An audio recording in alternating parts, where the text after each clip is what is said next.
نحمدہ ونصلی ونسلم علی رسولہ الکریم اما بعد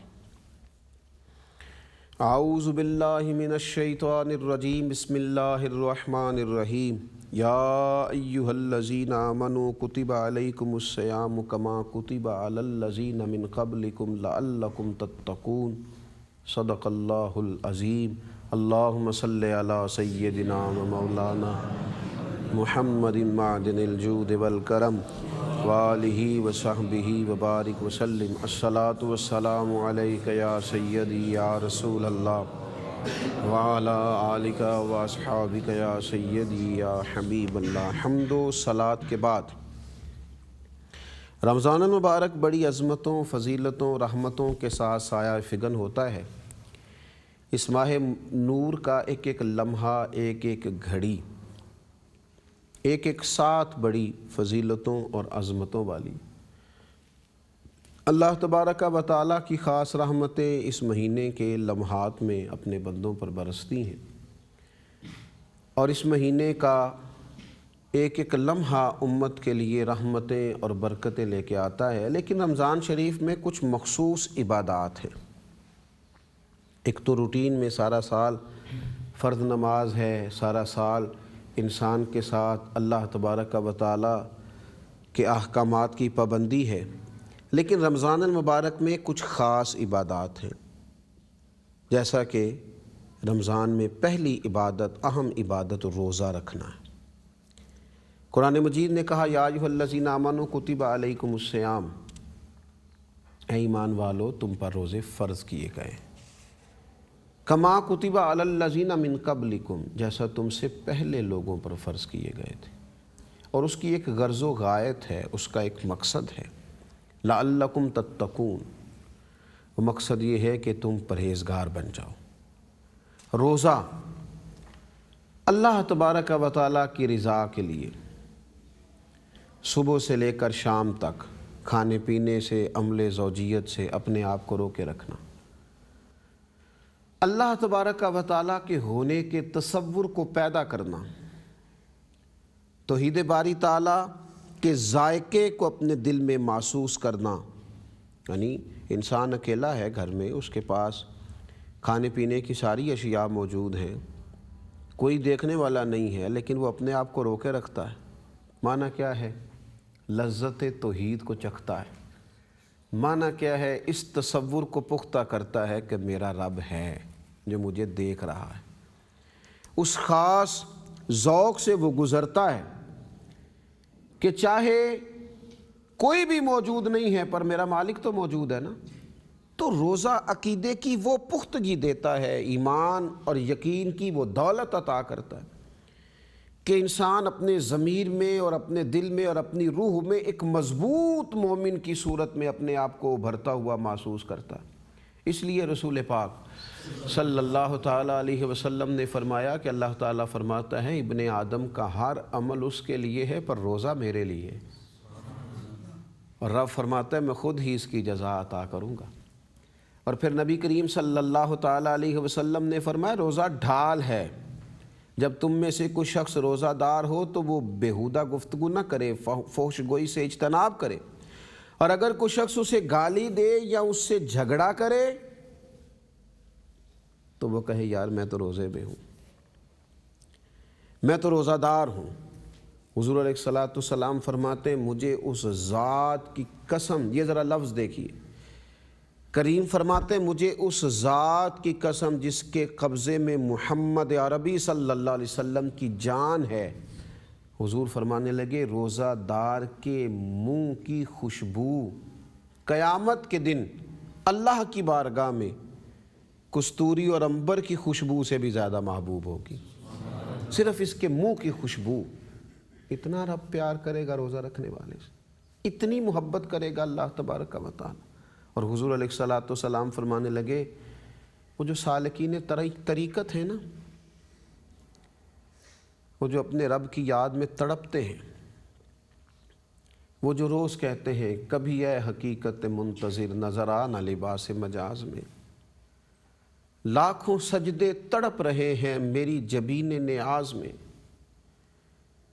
وہ جو کہتے ہیں لنگ کئی مہینے تے برس گئے تے تیری دید نو دیدے ترس گئے، وہ جو اس کی دیدار کے مشتاق ہیں، وہ جو اس کی زیارت کے متلاشی ہیں، کیا اس عبادت کا انہیں اجر ملے گا؟ کہ کریم رسول فرماتے ہیں روزہ دار کو دو خوشیاں نصیب ہوں گی۔ ایک خوشی اس وقت ملے گی جب وہ روزہ افطار کرتے ہیں، اور ایک خوشی اس وقت ملے گی جب وہ رب سے ملاقات کریں گے، وہ اپنے رب سے ملیں گے، اللہ کی ان سے ملاقات ہوگی۔ اس عبادت کا اتنا بڑا اجر نصیب ہوگا۔ تو روزہ دار، روزہ، حضور فرماتے ہیں جنت میں ایک دروازہ ہے باب الریان اس کا نام ہے، اس سے صرف روزہ دار گزرے گا۔ رب نے گیٹ ہی علیحدہ بنا دیا، دروازہ ہی الگ سے تیار کرا دیا، دوسرا کوئی گزر ہی نہیں سکتا، بھئی یہاں سے صرف وہ گزریں جو میری رضا کے لیے روزہ رکھتے تھے۔ تو روزہ ایک عبادت رمضان کی۔ دوسری عبادت تراویح۔ نبی اکرم صلی اللہ تعالیٰ علیہ وآلہ وسلم نے ارشاد فرمایا جس نے رمضان المبارک میں ایمان اور ثواب کی نیت سے قیام کیا، اللہ اس کے گزشتہ تمام گناہوں کو معاف فرما دے گا۔ اور حضور علیہ السلام فرماتے رمضان اور قرآن دونوں اللہ کی بارگاہ میں قیامت میں عرض کریں گے۔ روزہ عرض کرے گا مالک میں نے اسے دن بھر کھانے پینے سے روکا رکھا، اور قرآن عرض کرے گا مالک میں نے اسے رات کو نیند سے روکے رکھا۔ وہ نماز، یہاں تراویح بھی مراد لیا گیا اس حدیث سے، اور تہجد بھی لیا گیا۔ تو اللہ میری بھی شفاعت قبول فرما، تو اللہ تعالیٰ قرآن اور رمضان کی برکت سے بندے کی بخشش فرما دے گا۔ تو رات کو تھوڑا شوق پیدا کیا جائے، تراویح کا ذوق بنایا جائے، کوشش کی جائے جہاں تراویح شروع کی جائے جس امام کے پیچھے، وہیں پورا مہینہ پڑھی جائے، تاکہ پورا قرآن مجید ذوق شوق سے سننے کا موقع ملے۔ اور اگر نیت کر لی جائے نا تو انشاءاللہ توفیقات بڑی ملتی ہیں، فضل اللہ بڑا فرماتا ہے۔ تیسری رمضان کی عبادت ہے سحری اور افطاری۔ اسلامی عبادات کسی مخصوص پوجا پاٹ کا نام نہیں، اسلامی عبادات تو رب کا حکم ماننے کا نام ہے۔ اہل یہود سحری نہیں کیا کرتے تھے، ان کے ہاں صبح سحری کھانے کا تصور ہی نہیں تھا، لیکن مسلمانوں کے ہاں سحری کی فضیلت یہ ہے کہ نبی پاک علیہ السلام نے فرمایا ہمارے اور یہودیوں کے درمیان فرق ہی سحری کھانے کا ہے۔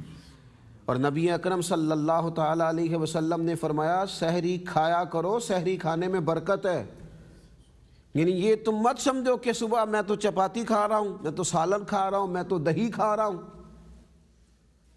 تم یہ صرف کھانا نہیں کھا رہے، تم رب کی عبادت کر رہے ہو۔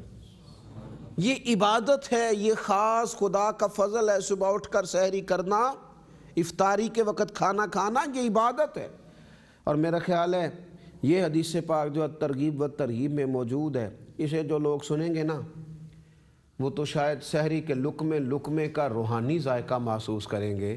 وہ تو صبح پانی کے قطرے قطرے کو اپنی روح میں اترتا محسوس کریں گے۔ وہ کھانا یوں ہوگا کہ جیسے ان کے وجود کے لیے نور بن گیا۔ رسول کریم صلی اللہ تعالیٰ علیہ وسلم نے فرمایا بے شک اللہ تعالیٰ اور اس کے فرشتے سحری کھانے والوں پر رحمتوں کا نزول فرماتے ہیں۔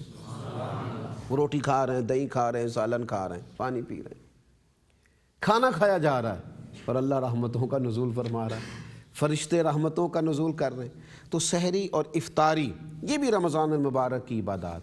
پھر رمضان شریف میں اعتکاف کیا جاتا ہے۔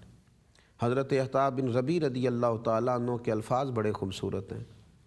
آپ فرمایا کرتے کہ معتکف کی، اعتکاف کرنے والے کی مثال اس شخص کی طرح ہے جو کسی ضرورت کے لیے کسی بڑے آدمی کے دروازے پہ گیا اور پھر جا کے وہاں بیٹھ گیا، کہنے لگا جب تک میرا کام نہیں ہوگا میں جاؤں گا نہیں۔ فرمایا اعتکاف کرنے والا بھی بیٹھ گیا ہے رب کریم کے دروازہ کرم پہ کہ مالک جاؤں گا تب جب تو اپنے فضل سے میری بخشش کر دے گا۔ اور حضرت عبداللہ ابن عباس رضی اللہ تعالیٰ عنہ رسول پاک علیہ الصلوۃ والسلام کی قبر نور کی طرف، مزار اطہر کی طرف اشارہ کرتے،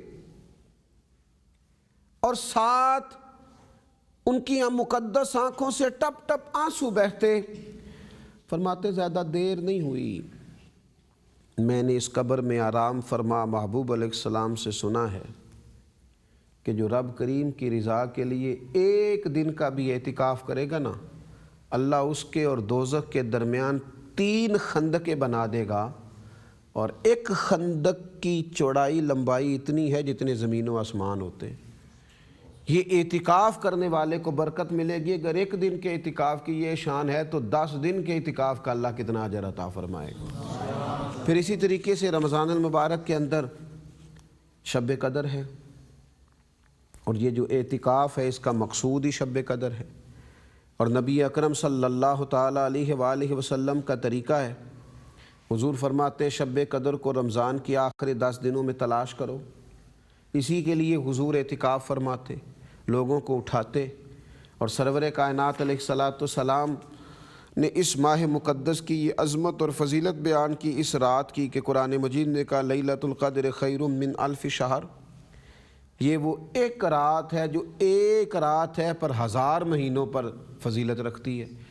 تو اس ماہ مقدس کی ایک عبادت شب قدر کی تلاش بھی ہے۔ پھر صدقہ فطر اس مہینے میں ادا کیا جاتا ہے، اور نبی اکرم صلی اللہ تعالیٰ علیہ وسلم نے اس ماہ مبارک کو ویسے ہی غمخواری کا مہینہ قرار دیا ہے، مساوات کا مہینہ قرار دیا ہے۔ صدقات کیے جائیں، صدقہ فطر بھی ہو اور دیگر صدقات نافلہ بھی ادا کیے جائیں، تھوڑی سی غریب پروری کی جائے، لوگوں کو خیر میں شامل کیا جائے۔ صحابہ کرام علیہم رضوان فرماتے ہیں رمضان حضور تو ہمیشہ ہی سخی تھے، کبھی زبان پر لفظ لا آیا ہی نہیں، لیکن فرماتے ہیں رمضان شریف میں تو یہ حالت ہوتی تھی کہ رسول پاک علیہ الصلاۃ والسلام کی جو سخاوت تھی وہ حضور دونوں ہاتھوں سے لوگوں کو عطا فرمایا کرتے تھے۔ کیفیات یہ ہوتی تھی کہ رسول پاک صلی اللہ تعالیٰ علیہ وسلم کی سخاوت ہوا کی طرح تیز چلا کرتی تھی۔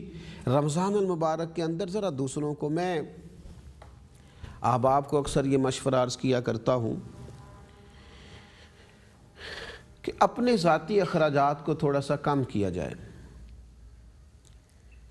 10 جوڑے عید کے لیے لینے کی بجائے 2 پر ہی اکتفا کر لیا جائے، اور غریب پروری کی جائے۔ اپنے عزیزوں میں، اپنے رشتہ داروں میں، اپنے گلی محلے میں تھوڑا خیال کیا جائے۔ رمضان المبارک کی ان گھڑیوں میں اللہ کی راہ میں خیرات کرنے کا عظیم اجر حاصل کیا جائے، لیکن اس کے لیے ضروری یہ ہے کہ تھوڑا سا اپنے معاملات میں تھوڑی سی چیزوں کو بہتر کیا جائے۔ اور ایک بات اور، رمضان شریف کی عبادات میں سے جو بڑی اہم ہے وہ ہے قرآن مجید کی تلاوت کرنا۔ قرآن پاک کا رمضان کے ساتھ بڑا گہرا رشتہ ہے۔ شہر رمضان الذی انزل فیہ القرآن، رمضان کا مہینہ ہے جس میں اللہ نے قرآن کو نازل فرمایا۔ تو جس طرح رمضان شریف میں ہر نیکی کا ثواب بڑھ جاتا ہے، تلاوت قرآن پاک کا ثواب بھی بڑھ جاتا ہے۔ اور میں پہلے بھی عرض کر چکا ہوں کہ نبی پاک علیہ السلام حضرت جبریل کے ساتھ قرآن پاک کا دور فرمایا کرتے۔ تو قرآن مجید کی تلاوت خاص کر کے شوق ذوق کے ساتھ رمضان المبارک میں کی جائے، اور اس کے لیے کیا ہی خوبصورت انداز ہو کہ ایک قرآن مجید ایک پارہ روز تراویح میں پڑھ سن لیا جائے، ایک دن کے وقت سے پارہ رکھا جائے۔ اور بزرگ فرماتے ہیں کہ اگر اللہ سعادت نصیب کرے نا تو ایک پارہ گھر میں پڑھا جائے اور ایک مسجد میں پڑھا جائے۔ اللہ تبارک و تعالیٰ اگر موقع عطا فرمائے تو یہ نظام اس طرح کا ہوگا کہ رمضان شریف میں 3 قرآن مجید مکمل کرنے کی سعادت نصیب ہوگی۔ یہ بہت بڑی فضیلت کی بات۔ تو رمضان المبارک کی ان عبادات کے لیے، یعنی روزہ رکھنے کے لیے، سحر افطار کے لیے، پھر تراویح کے لیے، پھر اس کے بعد شب قدر کی تلاش کے لیے، پھر اعتکاف کے لیے، پھر صدقات کے لیے، پھر تلاوت قرآن کے لیے ذہنی طور پر اپنے آپ کو مضبوط بنایا جائے، تیار کیا جائے۔ صحابہ کرام علیہم رضوان کا یہ طریقہ ہوتا تھا کہ وہ سارے دنیاوی کام رمضان شریف شروع ہونے سے پہلے نمٹا لیا کرتے تھے، اور کوشش کرتے تھے کہ جب رمضان شریف شروع ہو تو پھر بڑی پابندی کے ساتھ وہ اپنی عبادات میں مشغول ہو جائیں۔ ہم بھی اگر صرف تھوڑا سا ذہنی طور پر اپنے آپ کو تیار کر لیں، ارادوں کا وضو، نیتوں کا خلوص نصیب ہو جائے تو اللہ بڑا کریم ہے، اپنے فضل سے توفیق بھی عطا فرمائے گا۔ وما علینا الا البلاغ۔